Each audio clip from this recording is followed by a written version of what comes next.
Olá, você está acompanhando agora o PDcast, Política Dinâmica, Informação e Jornalismo. É a nossa primeira temporada, estamos falando da pré-campanha 2024 em Teresina. E aqui não é só achismo não, é muita informação. Bem, nesse terceiro episódio desta primeira temporada do PDcast, continuamos aqui com o professor Ricardo Arraes. Seja muito bem-vindo, professor Ricardo Arraes, doutor em História, mestre em Ciência Política, 30 anos de sala de aula, mas muita experiência fora dela. Seja muito bem-vindo ao nosso PDcast, professor. Pois é, professor, e antes da gente seguir aqui nessa nossa análise da pré-campanha em Teresina, uma pré-campanha que a gente, inclusive, já disse, começou muito cedo. A tendência tem sido essa, começar cada vez mais cedo. Eu quero pedir para quem está sempre nos acompanhando para se inscrever no nosso canal, para compartilhar esse conteúdo nas suas redes sociais, com os amigos, com a família, com os colegas, que isso também fortalece a informação de qualidade e o jornalismo, a prestação de serviço e a informação de qualidade na internet. E a gente vai seguindo aqui, aliás, para você que não...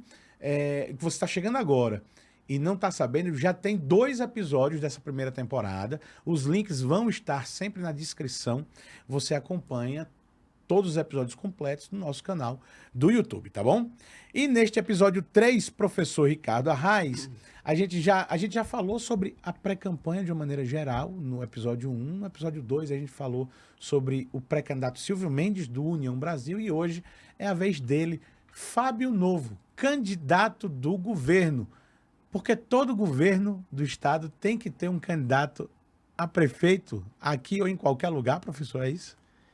Bem, é uma tendência natural, né, de que os partidos eles queiram permanecer governando.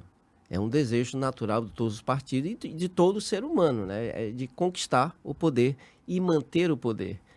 E caso seja vitoriosa essa campanha de Fábio Novo, nós vamos ter pela primeira vez aqui no Piauí um governo federal, o estadual e o governo municipal Uma verticalização da capital, uma verticalização completa.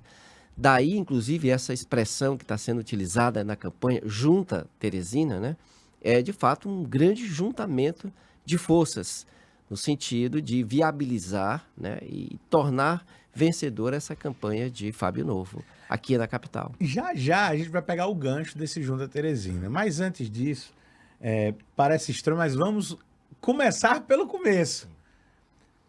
O PT em si foi o primeiro partido que lançou pré-candidatos à Prefeitura de Teresina. Como a gente já comentou em outros episódios, isso aconteceu logo após a vitória, que foi expressiva, do atual governador Rafael Fonteles nas eleições gerais de 2022. Agora, eu não acho estranho que haja disputas internas dentro de um partido para saber quem estaria melhor posicionado para uma candidatura importante. É um cargo de poder importante, é a segunda maior máquina do estado, a prefeita Teresina.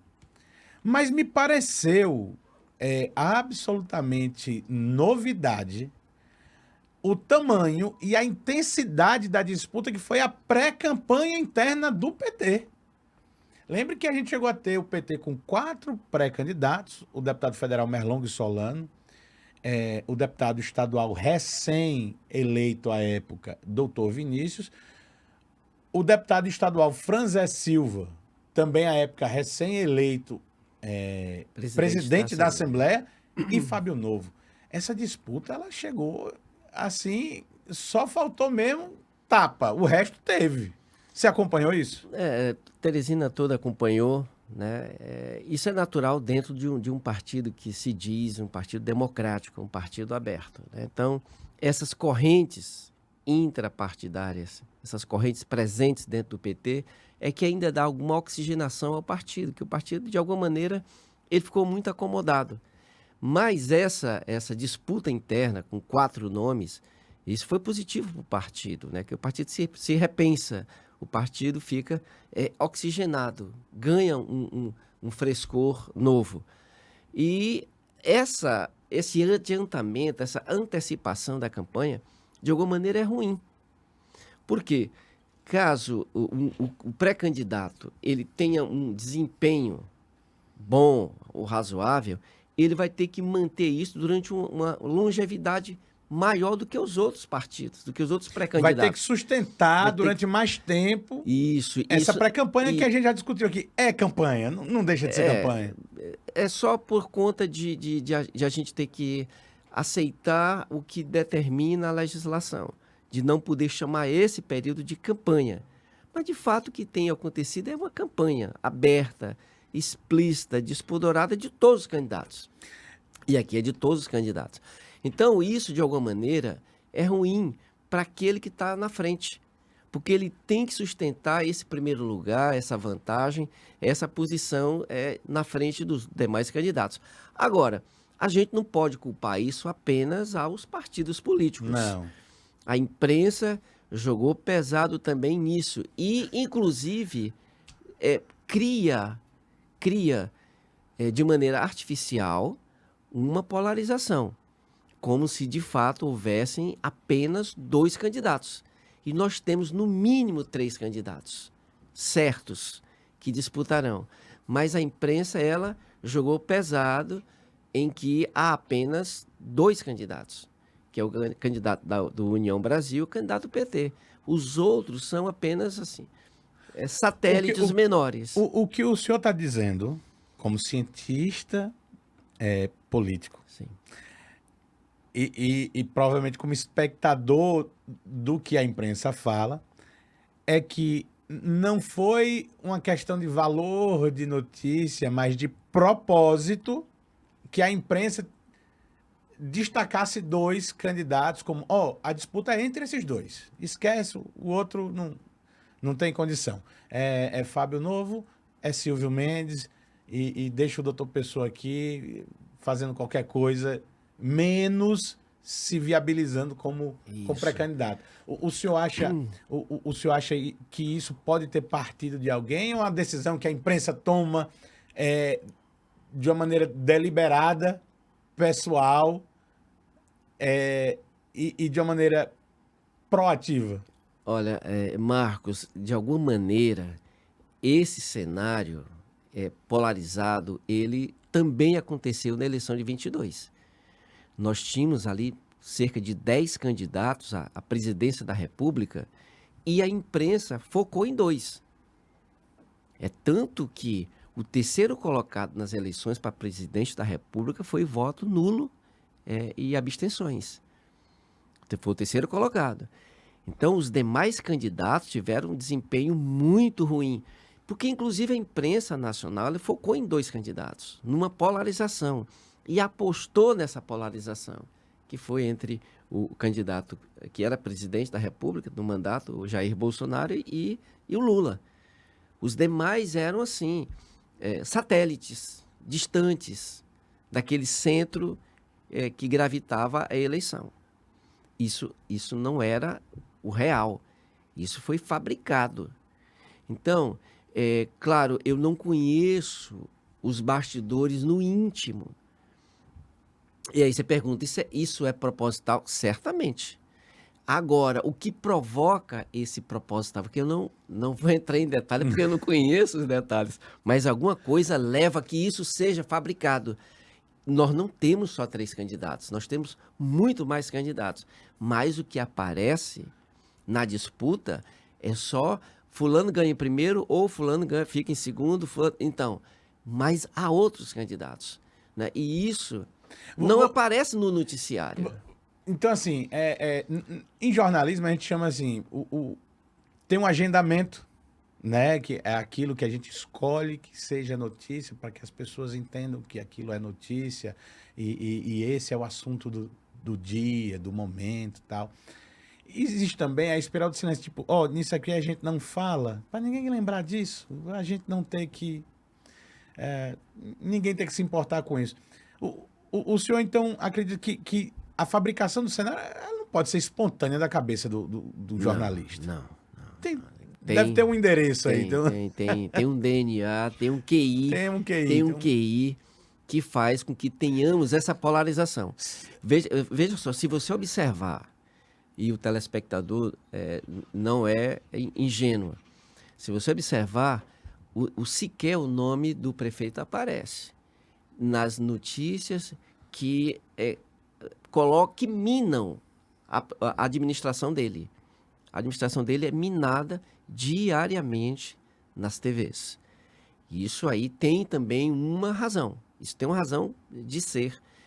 Que, claro, eu não conheço bastidor, eu não participo disso. Eu dou aula na universidade.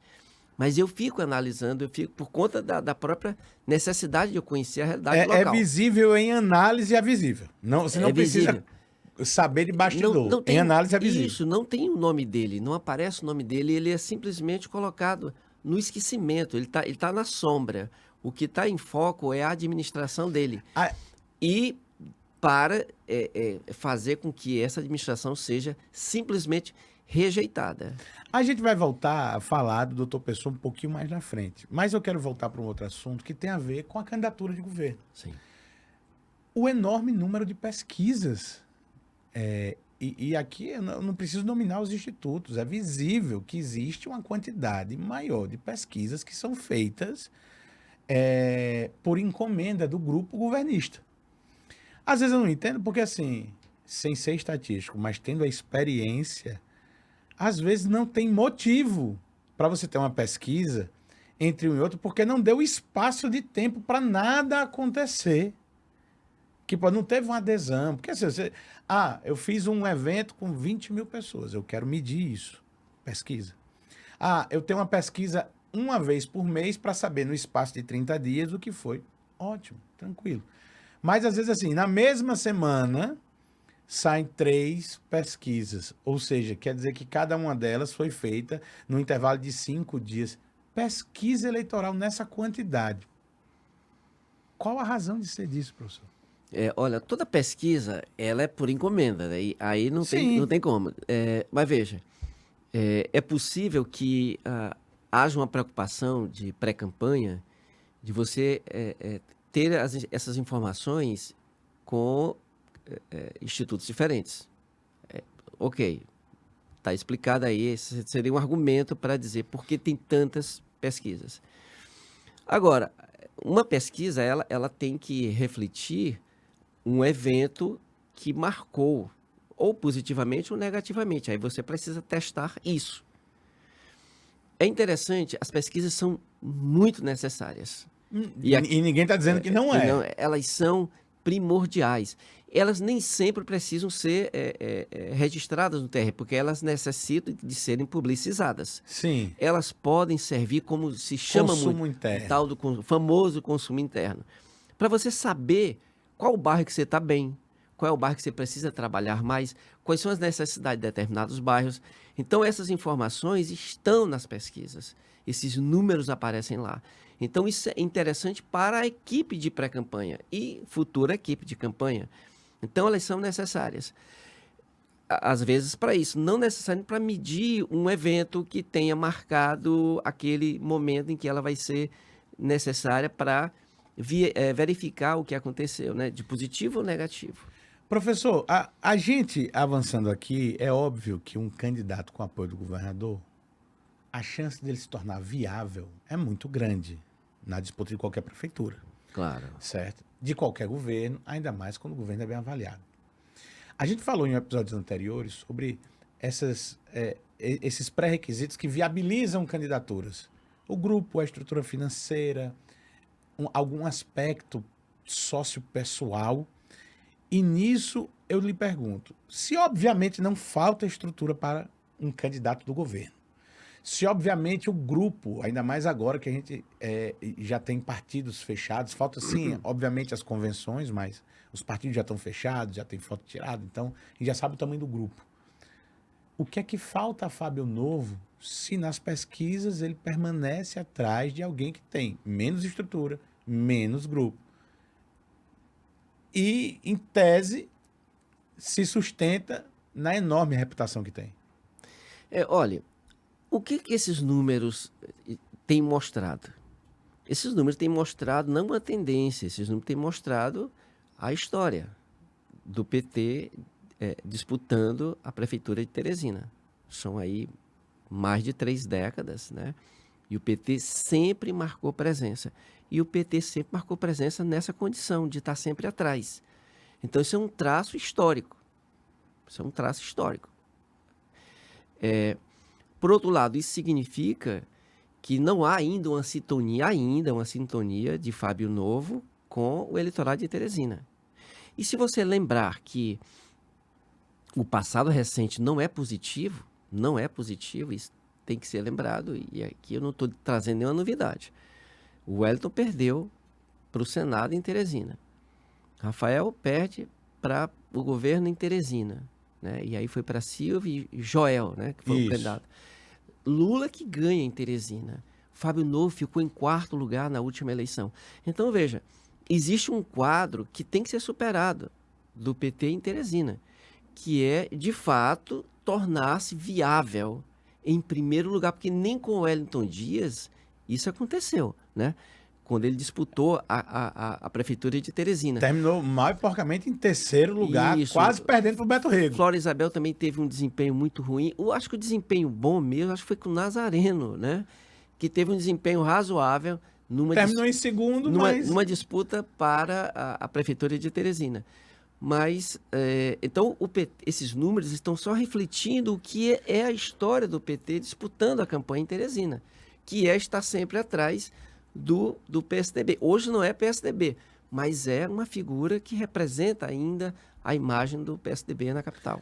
Me parece que até aqui, essa parte, vamos dizer assim, de emplacar a melhor versão do PT em Teresina, essa verticalização da qual o senhor falou. A gente já está com Lula, a gente está com Rafael. Vamos botar o Fábio Novo, ser tudo do PT, para tudo andar muito bem. Me parece, no entanto, assim, se por um lado isso pode convencer, por outro me parece frágil do ponto de vista de que essa lógica ela pode ser facilmente criticada. Tipo assim, se tudo pertence a só um, quem controla essa pessoa? Né? A só um grupo, quem controla esse grupo? Por exemplo, você tem vários postos de combustível em Teresina. Eu estou andando com o meu carro, eu posso escolher se eu vou naquele que tem conveniência e, de repente, a gasolina é mais cara. Ou eu posso ir naquele que não tem conveniência, mas a gasolina é mais barata. Agora, se todos os postos de combustíveis de Teresina forem do mesmo dono, o preço muda? Vai ter preço baixo? Ou esse monopólio vai elevar o valor desse combustível? Entende? Ou isso... Não, Marcos, essa sua lógica não tem... Não, é verdade. É assim, essa verticalização do poder, ele traz essa possibilidade de você vislumbrar, né? Então agora a Teresina vai funcionar, porque tem essa ligação federal, estadual e municipal. Mas isso traz muito medo também no eleitorado. Isso traz uma certa apreensão, porque é poder demais para uma agência de poder, que é o PT, né? Então, essa possibilidade, ela pode animar, especialmente os petistas, né? e os partidos que estão na aliança... Na federação. Que hoje é federação, o nome. Então, isso pode animar esses partidos. Mas isso dentro do eleitorado, isso pode provocar uma certa rejeição. Então, é algo que tem que ser mensurado e aí as pesquisas qualitativas são importantes. Não só a quantitativa, mas a qualitativa. É de você medir isso, identificar essa possibilidade de muito poder para um único partido. E aí as pesquisas qualitativas são importantes para você ter essa mensuração, para você ter, inclusive, o cuidado na hora de utilizar essa expressão federal, estadual e municipal. A gente está caminhando para o finalzinho do episódio e para esse final a gente tem que apontar aqui algum caminho. Que obstáculo Fábio Novo tem que superar para se tornar prefeito de Teresina? Olha, tem uma coisa interessante. Tem um cabo que ia dizer assim, não, ele tem que ter voto. Não, mas tem um caminho para chegar ali. Ele precisa só de um voto a mais, né? Para ir para o segundo turno, por exemplo, né? E no segundo turno, não voto mais, ele já é eleito o prefeito. Olha, nós temos aí um cenário, e eu te falei da conjuntura, que é um ponto interessante também, né? Além da Contexto. o que é o contexto em que a disputa é colocada. E o contexto é Teresina. O contexto é Teresina. Fábio Novo, ele já foi secretário de Cultura umas 3 oportunidades, né? Sim. Veja, Do Wilson Martins, do Wellington Dias e ainda manda na cultura. umas duas vezes com o Wellington, né? É. Veja só, o grande portfólio de Fábio Novo é a cultura. É o portfólio dele, é o que ele pode apresentar para o eleitorado de Teresina. Porque agora é só Teresina. Agora não tem mais Piauí. Então ele tem que, inclusive, melhorar em muito o seu desempenho eleitoral, né, que o deixou em 4º colocado na eleição passada. Veja só, mas qual é a importância desse portfólio para Teresina? Qual é o grande clamor de Teresina? Não é cultura. O grande clamor de Teresina são exatamente os serviços públicos, que não é necessariamente a área dele. Não desprezando o valor da cultura, Não, mas obviamente existem urgências na frente disso. O grande clamor de Teresina são os serviços públicos, é saúde, é a segurança pública, o transporte público de Teresina que está aí quebrado, né? Nós temos hoje um pouco mais de 100 ônibus, quando precisaríamos de perto de 400. Então, essa não é uma área dele. O que, não, claro, não quer dizer que ele é incapaz de fazer uma boa administração na capital. Sim. Mas o grande trunfo dele é uma área que não é uma preocupação primeira, né, de primeira necessidade para a capital. Então, esse é um dos entraves, esse é o grande portfólio dele, né, não o capacita para dizer, tá vendo? O meu recall é de uma área que é importante, que é um clamor para Teresina, não é? São os serviços públicos. É como se ele terceirizasse o resto para o governo. Eu vou fazer tipo o que o governo faz com o Piauí, eu vou fazer aqui, mas ele não pode provar que é ele, né? E nessa pré-campanha, inclusive, ele já deu sinais de que está interessado em outras áreas, né? Tanto que ele já visitou o Paraná, São Paulo, Pernambuco, exatamente tentando pegar uma expertise de trânsito, né? Que é um grande gargalo na administração municipal desse momento. Então, veja, o portfólio que ele traz debaixo do braço não é sólido. A aliança dele com Teresina ainda não se consubstanciou para que possamos dizer assim, esse cara é um líder em Teresina, o que não aparece nos números e que, ao contrário, aparece no outro adversário dele mais forte.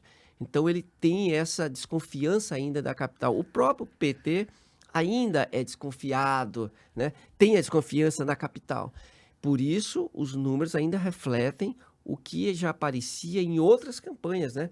Para trás, né? O PT sempre ali atrás do PSDB. O governo viabiliza, é grande, pode muito, mas não é tudo.